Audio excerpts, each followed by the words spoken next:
Kisah kejayaan Koes Plus dari masuk bui hingga menjadi band legendaris Indonesia. Yo, what's up? Salam provokator, berani berkarya. Nah, di video kali ini gue akan nge-share kepada semua tentang perjalanan dari band legendaris di Indonesia, yaitu Koes Plus. Oke, langsung aja ya. Koes Bersaudara atau lebih dikenal sebagai Koes Plus merupakan salah satu band legendaris yang mewarnai permusikan Indonesia, industri permusikan Indonesia, dan band ini sangat berpengaruh besar karena merupakan pelopor musik pop dan rock and roll di negeri ini ya. Lagu Koes Plus juga banyak dijadikan kiblat oleh musisi-musisi lain. Nah, dan lagu mereka itu sampai sekarang itu sering terdengar ya, masih banyak yang menyanyikan dan juga banyak yang meremake lagu tersebut dengan aransemen yang berbeda. Dan lagu-lagu Koes Plus ini itu ya sepertinya tidak akan padam ya selamanya ya, tetap masih hadir di permusikan Indonesia.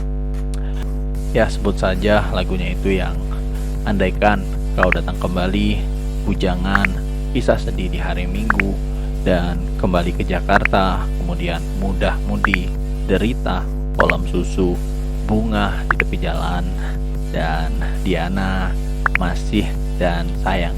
Kemudian ada Cintamu Telah Berlalu, dan ya masih banyak lagi ya yang masih dinyanyikan lagi, yang masih didengerin lagi lagunya ya.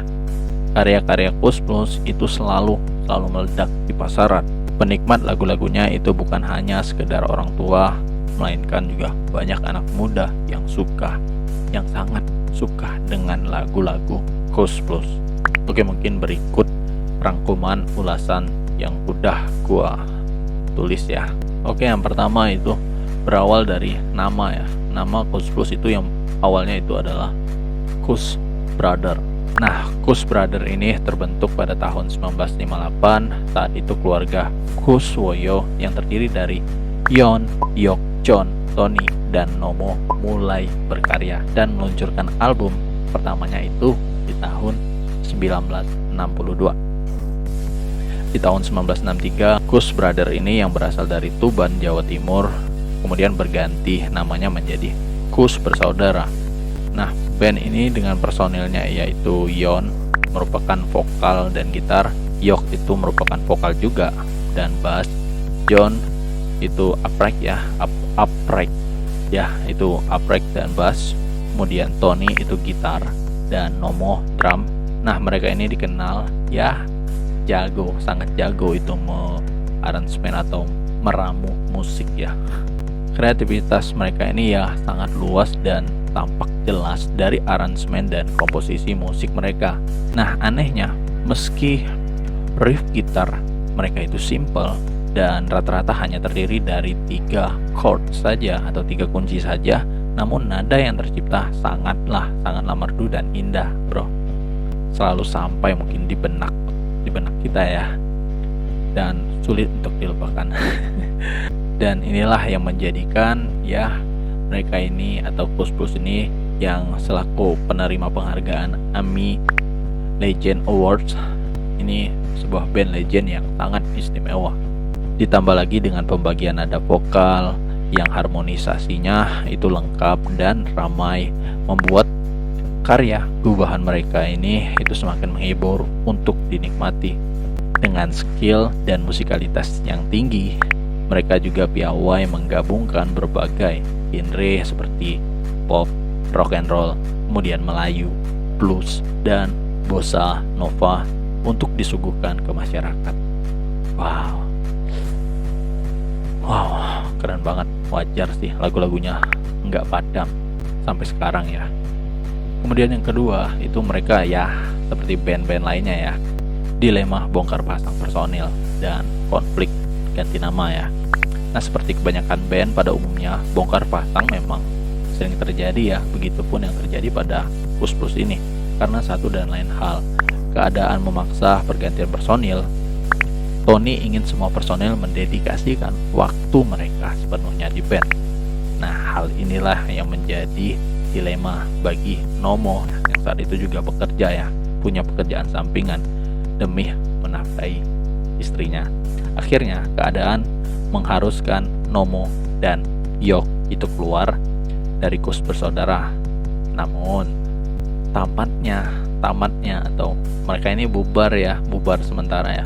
Bubarnya mereka atau tamatnya Kus bersaudara ini membawa hikmah hingga lahirlah nama Kus Plus, nama band Kus Plus ini ya. Nah, Tony yang saat itu masih ingin terus berkarya, lantas menggandeng dua musisi, yakni Kasmuri dan Totok AR ya. Meski sempat menimbulkan konflik internal, namun akhirnya Kus Plus pun lahir di tahun 1969 dengan formasi terbarunya yang melibatkan musisi lain di luar keluarga Kuswoyo. Disinilah babak baru pun dimulai. Kus Plus. Nah, selanjutnya yang perlu lu ketahui juga, mereka ini aktif membawakan lagu sendiri ya. Musik Kus Plus yang unik dan spesial mampu membius penikmat musik tanah air. Nah, ini membuat para produser mendorong grup band lainnya seperti The Lion dan The Mercy saat itu untuk mengikuti tren musik yang diciptakan Kus Plus. Wow. Dan mereka ini tak hanya menjadi trendsetter dari segi genre musik ya. Kus Plus juga mempelopori tradisi manggung, membawakan lagu ciptaan sendiri yang pada saat itu merupakan gebrakan mereka. Karena mungkin ya zaman dulu itu banyak banget yang mengcover dan jarang band-band seperti mereka itu menciptakan lagu sendiri, dan Kus Plus menggebrak itu dengan selalu aktif membawakan lagu karyanya sendiri ya. Wow, legend, anjir, keren banget. Kemudian dalam album serial 1, 2 dan berikutnya, Kus Plus pun terus melanjutkan tradisi ini. Namun pada awal kemunculannya, Kus Plus tak langsung mendapatkan sambutan meriah ya. Piringan Hitam dari album pertama mereka sempat mengalami penolakan dari sejumlah toko kaset ya pada waktu itu. Nah, di sini barulah setelah mereka merilis single mereka yang berjudul Kelelawar yang diputar di RRI Roda Berputar. Nah, banyak yang mencari album pertama mereka. Satu persatu hits. Kemudian mereka semakin membahana di udara, semakin keren ya, hingga akhirnya mereka mendominasi musik di Indonesia. Ternyata tak segampang membalikan telapak tangan ya untuk menjadi band sekelas Kus Plus. Mereka juga penuh dengan perjuangan. Kemudian di sepanjang perjalanan karirnya, Kus Plus telah bekerja sama dengan jumlah label rekaman diantaranya ialah Remeko, Puspita Record, Irama Record, Dimita Record, Mesra Record, Purnama Record, hingga Flower Sound. Lagu-lagu Kus Plus pun terus mengudara di periode tahun 1972 sampai 1976. Nah, dalam sejumlah pesta dan pertemuan secara acara radio itu, semua lagu-lagu Kus Plus itu ya menjadi populer ya, dan semakin menanjak ya karya-karya dari Kus Plus. Nah, pada waktu itu album terbaru Kus Plus itu pasti selalu ditunggu oleh para penggemar mereka, dan Kus Plus bahkan dinobatkan sebagai band terbaik dalam acara Jambore Band di Senayan tahun 1972. Saat itu Kus Plus menjadi satu-satunya band yang membawakan lagunya sendiri, sementara band lainnya rata-rata menyanyikan lagu-lagu berbahasa Inggris ya. Ya bisa dikatakan ya cover gitu ya. Wow, Kus Plus ini keren banget anjir. Oke, selanjutnya ya mesin pencetak hits yang laris manis. Ya, Kus Plus ini itu bisa dikatakan sebagai mesin pencetak hits yang laris manis.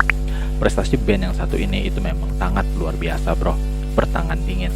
Kus Plus mampu menjadi mesin pencetak hits pada waktu itu yang laris manis dalam waktu singkat. Karya-karyanya ya, dan durasi kerja mereka bahkan terbilang sangat cepat. Menurut info yang didapatkan dari para penggemar mereka, Kus Plus tak tanggung-tanggung dalam berkarya. Sebanyak 22 album berhasil dirilis oleh mereka hanya dalam waktu 1 tahun. 22 album bro, dalam waktu 1 tahun. Wow, keren anjir. Dan lagu-lagunya itu kalian lihat sekarang masih terdengar sampai sekarang. Dan ya, gua rasa nggak bakal bisa kita melupakan lagu-lagu atau karya-karya Koes Plus, dan semuanya lagunya rata-rata itu meledak. Kemudian di tahun 1975 Koes Plus kembali merilis 6 album. Kemudian di tahun 1976 10 album. Kemudian kembali diluncurkan ke pasaran, dan hebatnya lagu-lagu Koes Plus ini bukan lagu yang asal yang tak enak didengar. Sebaliknya hampir seluruhnya itu menjadi hits dan mendapat sambutan yang positif dari penggemar-penggemar musik mereka pada waktu itu ya. Ya, mereka ini ya menyumbangkan banyak jasa ya dan teladan dalam perkembangan musik di Indonesia.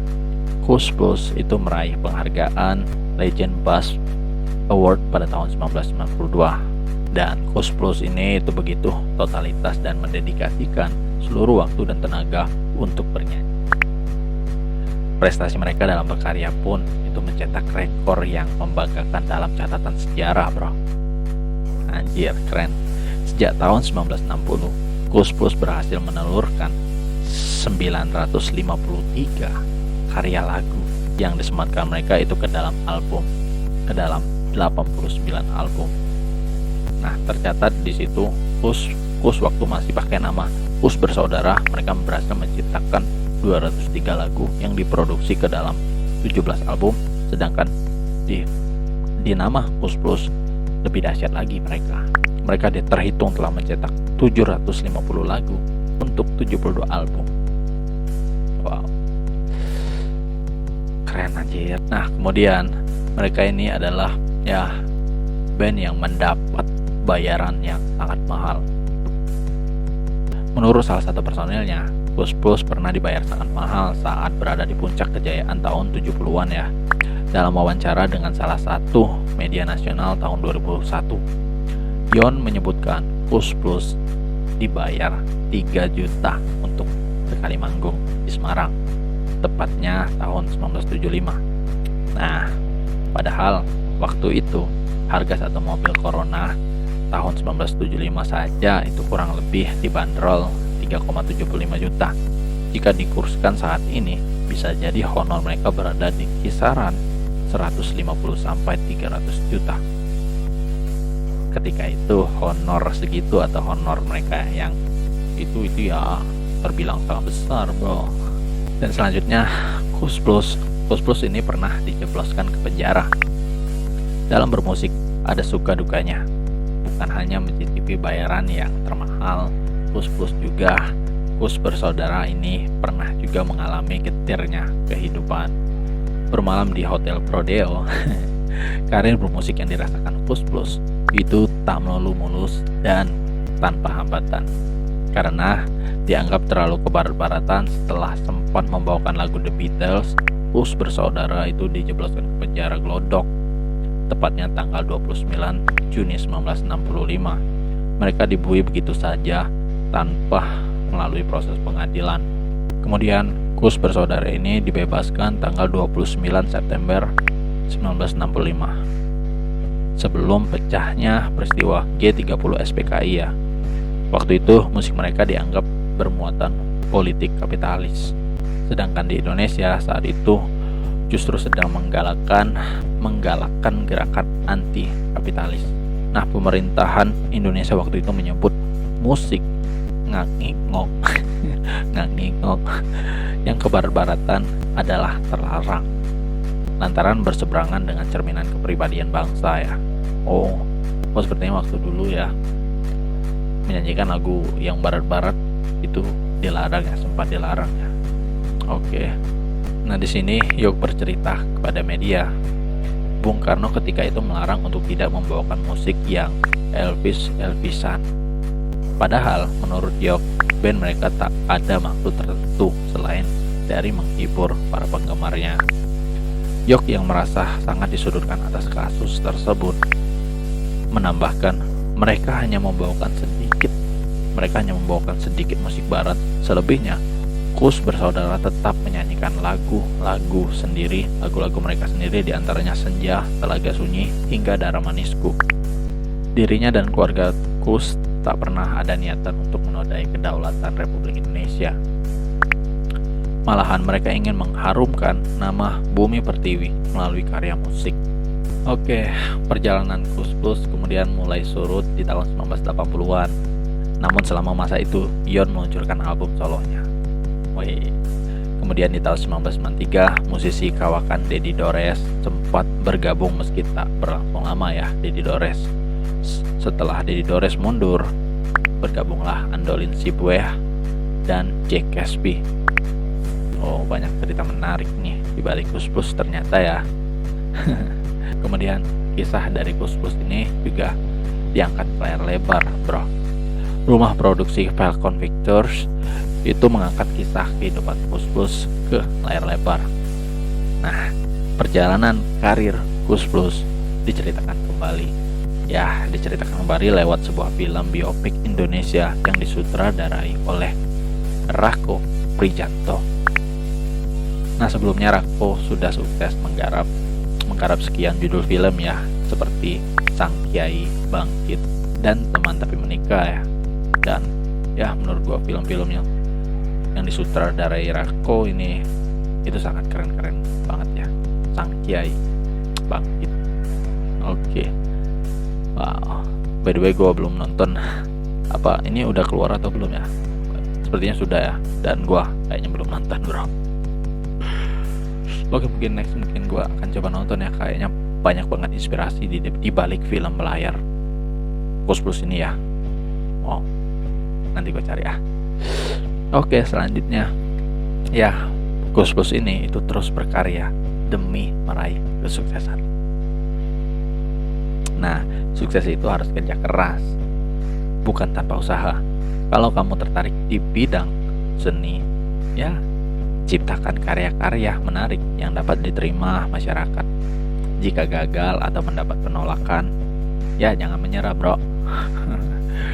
Ingat, roda itu berputar, dan suatu saat kamu akan berada di atas puncak kesuksesan melalui karya-karya indahmu.